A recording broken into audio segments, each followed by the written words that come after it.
Hello students, इस video के माध्यम से हम लोग इंट्रोडक्टरी देयर, जिसका कोई अर्थ नहीं होता है, उसका प्रयोग कैसे किया जाता है उसके विषय में अध्ययन करें। आप जानते हैं देयर का मतलब होता है वहां, लेकिन जब यह सब्जेक्ट के रूप में यहां आएगा तो वह केवल परिचय कराने के लिए आता है, वाक्य को शुरू करने के लिए आता है। उसकी कोई मीनिंग उस वाक्य में नहीं होती। उसे इंट्रोडक्टरी देयर कहते हैं, परिचय कराने वाला।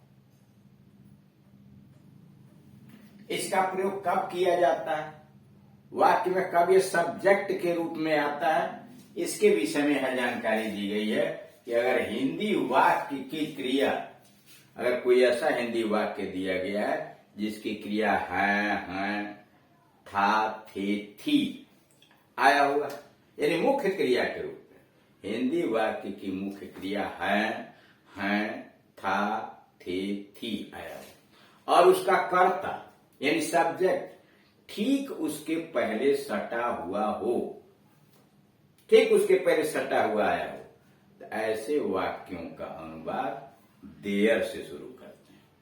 जैसे एक राजा था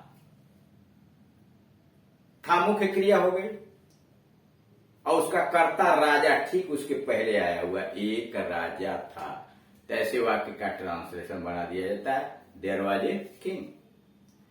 कमरे में 20 लड़के थे हो गया मुख्य क्रिया, और लड़के हो गए उसका कर्ता, जो ठीक थे के पहले आया। 20 लड़के थे, यानी थे क्रिया है और उसका कर्ता लड़के उसके ठीक पहले सटा हुआ आया है। तो ऐसे वाक्यों का अनुवाद देयर से शुरू करते हैं। जैसे अफर्मेटिव सेंटेंस दिया हुआ है, इसमें अधिकांशतः क्रिया जो यूज की जाती है वह बी से बनी हुई होती है, टू बी से, इज, आर, एम, वाज और वाज। फ्यूचर टेंस में विल बी और शैल बी, इनका प्रयोग किया जाता है। इनके अलावा भी दूसरी क्रिया हो सकती हैं, जैसे जंगल में एक साधु रहता था, there lived a saint in the forest, वहां लगाया जा सकता है। और जैसे अफर्मेटिव सेंटेंस है, एक गांव में एक बुढ़िया थी, एक गांव में एक बुढ़िया थी, there lived an old woman in a village, there lived an old woman in a village। इसमें देख रहे हैं इज, आ रहा है, वाज नहीं आया है, क्रिया लिव आई है, तो भी देयर के जस्ट बाद उसको रखते हैं। यानी बी के अलावे अगर दूसरी क्रिया हुई, अगर यूज की गई है, तो ठीक देयर के बाद रखा जाए।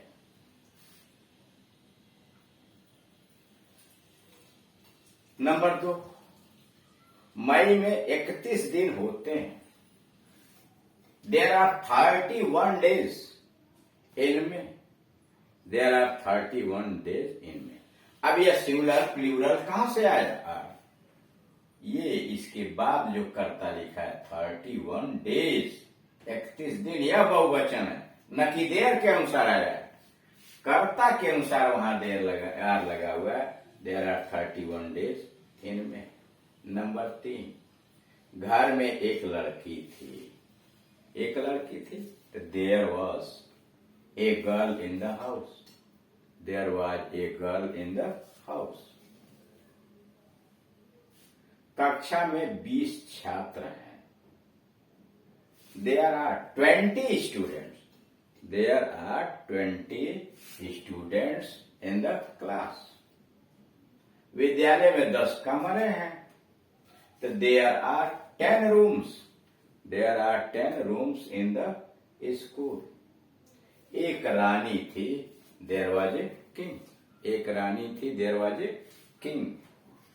अब आइए नेगेटिव सेंटेंसेस का ट्रांसलेशन कैसे बनाते हैं हिंदी से अंग्रेजी में। नेगेटिव बनाने के लिए क्रिया के जस्ट बाद, यानी इज, आर, एम, वाज, वर के ठीक बाद नॉट, नो, नोबॉडी जैसी जरूरत पड़ती है उसका प्रयोग कर देते हैं। जैसे एक गांव में एक बुढ़िया नहीं थी, तो there was not an old woman in a village, एक गांव में एक बुढ़िया नहीं थी। There was not an old woman in a village. मई में 30 दिन नहीं होते हैं, तो देयर आर नहीं होते हैं। There are not 30 days in में। There are not 30 days in में। घर में एक लड़की नहीं थी।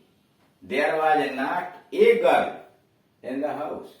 There was not a girl in the house. घर में एक लड़की नहीं थी। कक्षा में 20 छात्र नहीं हैं, तो there are not 20 students in the class. There are not 20 students in the class. विद्यालय में 10 कमरे नहीं हैं, तो there are not 10 rooms in the class. There are not 10 rooms in the class. Interrogative sentences, प्रश्नवाचक वाक्य। इंट्रोगेटिव सेंटेंस, प्रश्नवाचक वाक्य। क्या एक गांव में एक बुढ़िया रहती थी?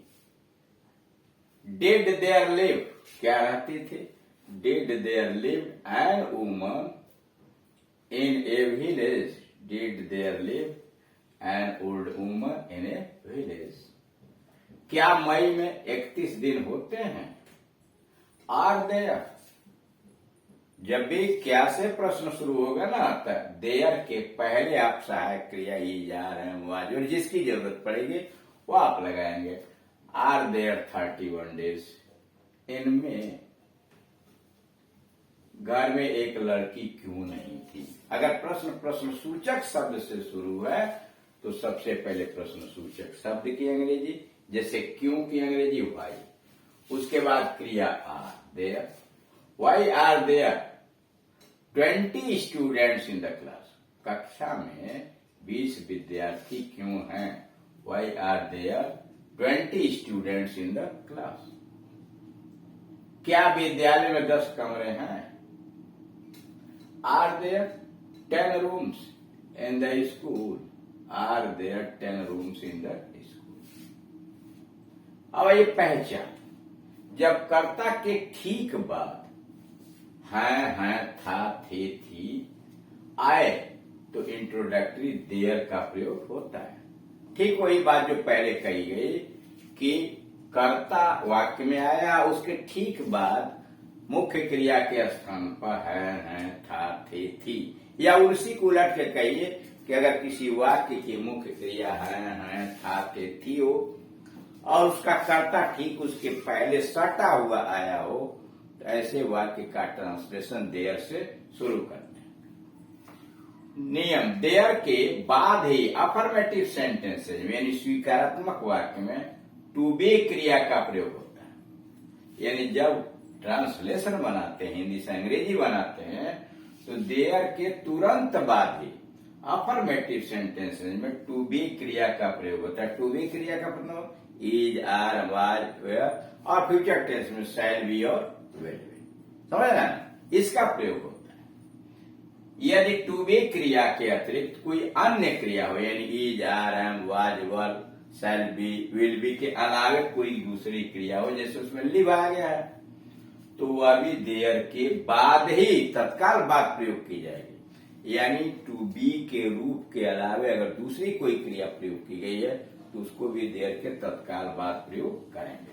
उदाहरण नंबर 1 जैसे यहां दिया हुआ ना, there lived an old woman in a village. Number 3 interrogative sentences में टू बी क्रिया देयर के पहले प्रयोग की जाती है। यानी प्रश्न अगर क्या से शुरू है, प्रश्नवाचक है, क्या एक राजा था, तो वाज देयर ए किंग, यानी देयर के पहले टू बी के रूप is, are, am, was, were का प्रयोग किया जाता है और लास्ट में क्वेश्चन मार्क लगा दिया जाता है। और अगर प्रश्न सूचक शब्द से शुरू है, कब, क्यों, कैसे, व्हाई, व्हेन, वेयर इत्यादि, तो सबसे पहले उस प्रश्न सूचक शब्द की अंग्रेजी लिखिए, ठीक, और उसके बाद क्रिया लगाइए, is, are, am, was, were tense के अनुसार, फिर देयर, और अगर नेगेटिव है तो उसके बाद नॉट, और अन्य शब्दों की अंग्रेजी यानी कर्ता लिखने के बाद, अन्य शब्दों की अंग्रेजी लिखने के बाद क्वेश्चन मार्क लगाइए। जैसे यहाँ दिया व्हाई प्रश्न सूचक शब्द हो गया, आर हो गया क्रिया और देयर हो गया इंट्रोडक्टरी सब्जेक्ट और 20 स्टूडेंट्स कंप्लीटमेंट हो गया इन द क्लास, लास्ट में question mark. Number 4 negative sentences में नॉट, नो, नोबॉडी आदि टू बी क्रिया के बाद में ही प्रयोग किए जाते हैं। यानी का नेगेटिव सेंटेंस बनाना तो नॉट लगाना और नो लगाना या नोबॉडी, तो टू बी क्रिया के बाद ही नॉट का प्रयोग किया जाता है। जैसे एक राजा नहीं था, there was not a king. इस तरह से आप देख रहे हैं कि मुख्य बात इसमें यह है कि अगर हिंदी वाक्य की क्रिया हैं, था, थे, थी, यानी हिंदी वाक्य में क्रिया हैं, था, थे, थी अकेले आया हुआ, यानी मुख्य क्रिया के रूप में आया हो और उसका कर्ता उसके ठीक पहले सटा हुआ आया हुआ हो, तो ऐसे वाक्यों का ट्रांसलेशन देयर से शुरू करते हैं। इनके अलावा भी कुछ क्रियाएं जैसे रहती हैं, लिव है, उनका भी प्रयोग देयर के बाद कर लिया जाता है।